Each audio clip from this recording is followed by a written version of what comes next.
Hello everyone! Good morning! Ohayo gozaimasu! Maayong buntag mga igsoon!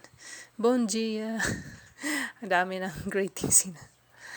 Welcome to my YouTube channel, Vilesa Summer JPN Vlog. Please subscribe my YouTube channel. Nandito pala kami ngayon sa birthday ng aking anak. Mayroon kaming camping mga guys.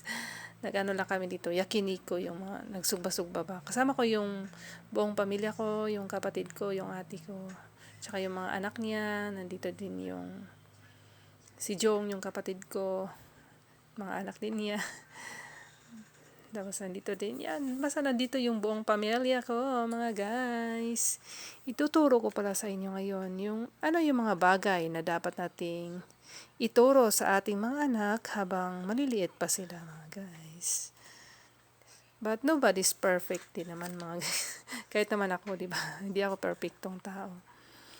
The younger you start to teach your children values, the better. Some argue that preschool is too young to teach moral values. However, it is best to teach them as preschoolers so it is become a natural part of their personality. Habang maliit pa sila, mga guys, so turuan natin sila mga magandang pag-uugali, magandang asal. Habang tumatanda na sila, naging part na sa kanilang pamumuhay. Ano yung mga dapat nating ituro sa kanila? Number 1, honesty.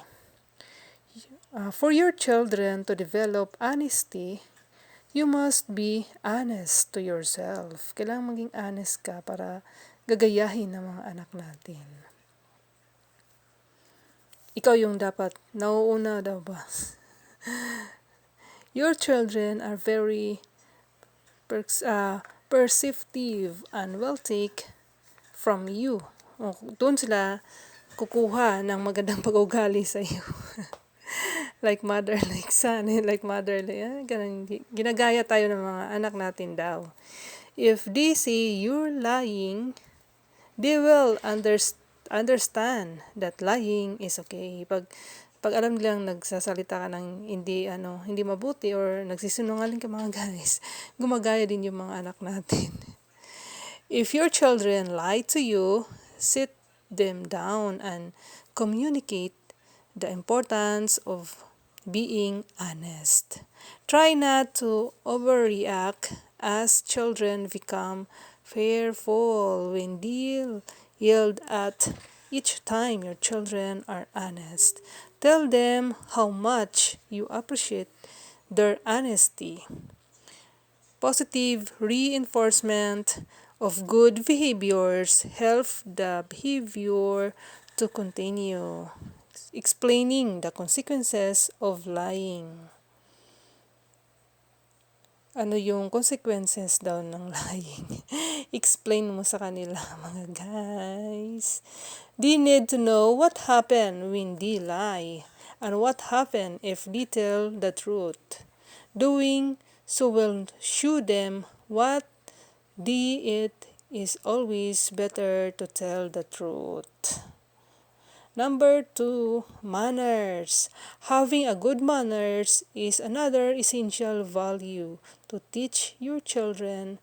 When they have good manners, they can better interact with people on the daily basis in a considerate, the thoughtful ways. The more you practice the use good manners, the more your children will as well. Teaching manners can be simple as always using please and thank you. You can even start that from the time they were born. Even though they cannot speak early on, they still learn from your action and will imitate when as soon as they start to communicate. Number 3, responsibility. When teaching values to your children, responsibility is one of the top values to include. As soon as your children grow up, you want them to be dependable, keep commitment, and be accountable. If you do not instill in them a sense of responsibility from an early stage, they will have harder time in the future. Habang bata pa sila mga guys, tuturuan mo silang responsibility. Halimbawa lang yung pag-ayos sa kanilang mga lalagyan ng sapatos, yung mga damit nila.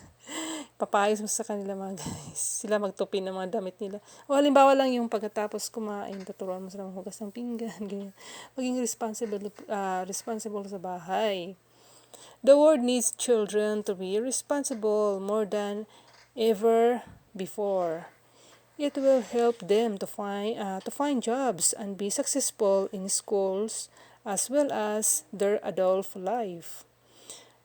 Again, you start by showing responsibility for your action. Start by having them to make their bed each morning untuk mag-ayos sa kanilang mga higaan sa umaga.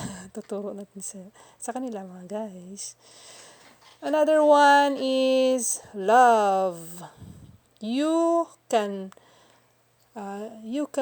never give a child too much love. It is one of the basic emotional needs of a child. Children are natural in giving love. However, if it is not reciprocate, it may not always last as they age. Start by always saying, I love you to your children. It is very important mga guys. Let your children see your love for them as well as others in your life. Display some affection to your spouse when they are around. Share your love both verbally and physically. Never let a day pass without expressing your love to your children. Show love in unusual ways, as well as not just saying I love you. Leave a note to their lunchbox. O sa habang kumakain sila, lagyan mo ng I love you anak, ganyan. Simple message lang para pakita mo sa kanila guys na mahal mo yung mga anak mo. The next one is consideration. Being thoughtful and kind to others will always be a value to teach your children.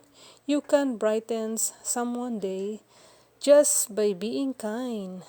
When you are kind and thoughtful, you are more aware and others' feelings can better help someone.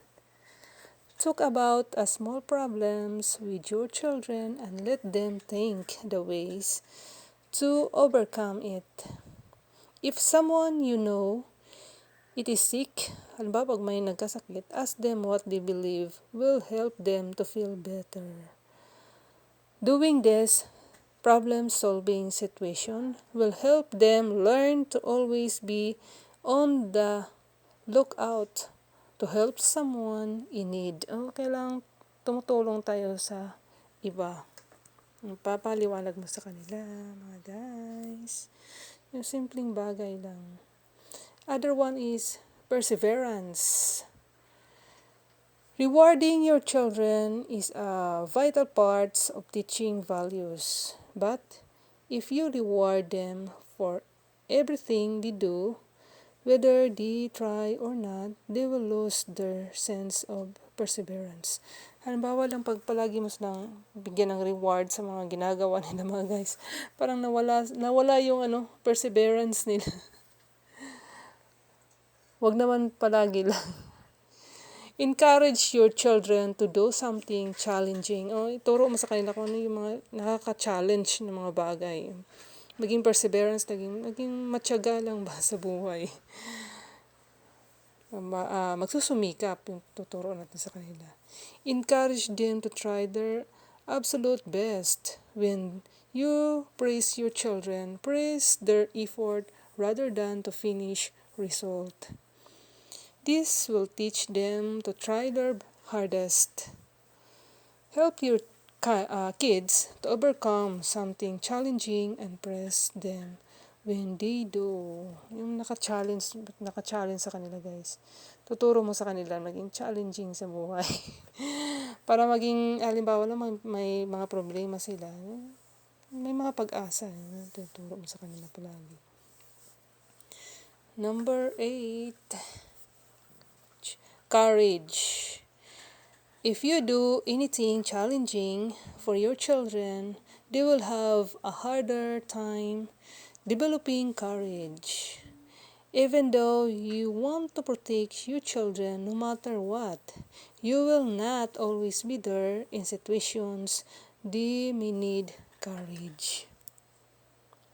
Teaching them to face their fears, help them conquer hard things with courage. Teach your children to stand up for themselves. In today's world, it is essential, especially important. Teach them to speak up if they are not comfortable or if something is bothering them. This will help them to ask questions when they are confused in school, as well as gain confidence and self-esteem. Tuturuan mo silang maging vocal ba mga guys. Wag mahiyain sa mga bagay. Dito tinuturuan nila yung mga bata yung paano mag-ration out. Halimbawa pag pinapagalitan mo sila. Tinuturuan nila paano sumasagot yung mga bata. 'Di ba sa atin bawal sumagot? Pero dito mag-ration out. Anong ginagawa mo? Ba't ang tagal mong umuwi? Ganyan, mag-ration out sila sa buhay. May ginagawa kaming project. Tinuturuan nila magpaliwanag yung mga bata. Sinasagot-sagot yung parents. Tinuturuan nila mga guys dito. Number 9 or justice. Tuturo natin sa ating mga anak ng justice. It is essential to teach children to express their feelings. However, it is also equally important to help them learn about consequences instead of merely making their child say she's sorry when she was done wrong. Teach her to find a way to help make it right again. Okay ba? Ano ba pag nagkamali sila, mag-sorry lang. Pero hindi lang sorry yung ginagawa. Kailangan wag na magkamali ulit. Tuturo mo sa kanila. Teaching justice will help them to see the right and wrong in the world, as well as help them to fix the mistakes they will inevitably make, or teaching them to set a wrong when action helps them develop an ethical, strong moral compass. Ano yung katotohanan ba? Ano yung nakakabuti? Yun ang tinuturo mo sa kanila. Huwag yung mali. Dapat mabuti. Yun daw ang sabi. The next one is happiness. Kailangan maging happy sa buhay. Tuturo natin sa mga anak natin. Everyone ultimately wants happiness. However, children can perceive them something is wrong. Try to remain positive despite the challenge that arise in your life. Halimbawa, pag may mga challenging na buhay, may mga problema, tuturuan mo pa rin silang malampasan yung mga problema. Maging happy sa lahat ng bagay. Huwag masyadong emotional, mga guys. If something is challenging, communicate the trials with your children and that you are trying to stay cheerful despite it. Okay, kahit may mga pagsubok sa buhay, maging strong pa rin. Diba? Thanks for watching. Bye-bye!